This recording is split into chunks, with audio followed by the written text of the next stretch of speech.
আজ চিড়ের পায়েস করব। দুধ 1 কিলো, হাফ কাপ মতো চিড়ে, হাফ কাপ মতো চিনি আর ঘিও হাফ কাপের মতো দেব।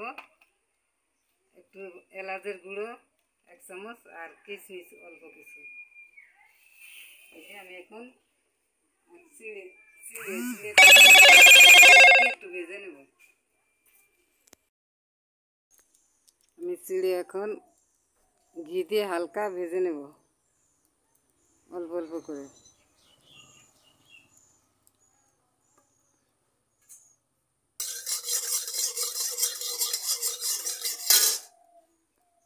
অর্ধেক করে ভেজে নিচ্ছি।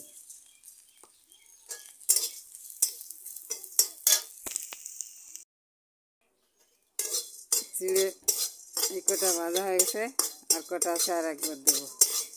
এখন নামিয়ে নিচ্ছি। নামিয়ে নিয়েছি। এইভাবে এখন আর কটা আছে সেই কটা ভেজে নিচ্ছি ঘি দিয়ে।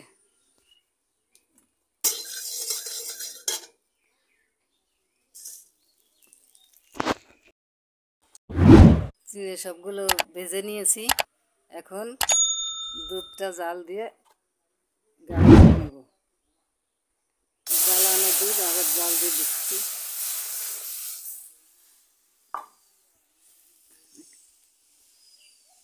কিশমিশ কেটে নেব আর এলাচ গুঁড়ো করে নেব এর মধ্যে। দুধ জাল হচ্ছে, আরও জাল হয়ে গাঢ় হবে, তারপরে চিনি দেবো, পরে চিড়ে দেবো।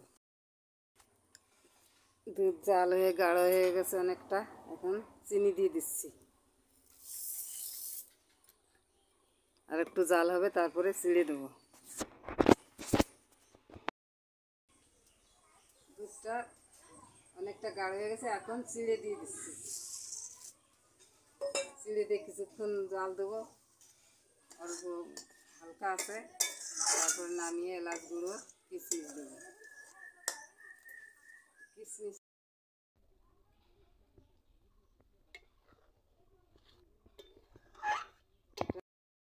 সেরকমই লাগবে, ঠান্ডা করে খেতে হবে।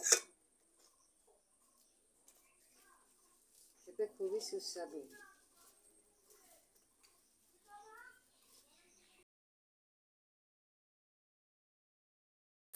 এখন আমার চিড়ের পায়েস তৈরি করা হয়ে গেছে, একদম ক্ষীরের মতো হয়েছে।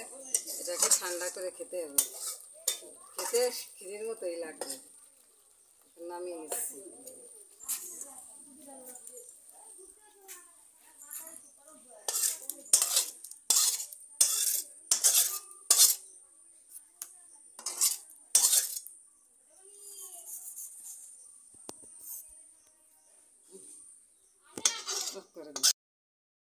বন্ধুগণ, আমার চিড়ের পায়েস তৈরি করা হয়ে গেছে। কীভাবে তৈরি করলাম আপনারা দেখলেন। এইভাবে তৈরি করে খেয়ে দেখবেন, খুবই সুস্বাদু, খেতে খুবই সুস্বাদু, ক্ষীরের মতো লাগে। এটা ঠান্ডা করে খেতে হয়। এটা আমার এই ভিডিওটা যদি আপনাদের পছন্দ হয়, ভালো লেগে থাকে, সাবস্ক্রাইব করবেন, লাইক করবেন। ভালো থাকবেন, সুস্থ থাকবেন।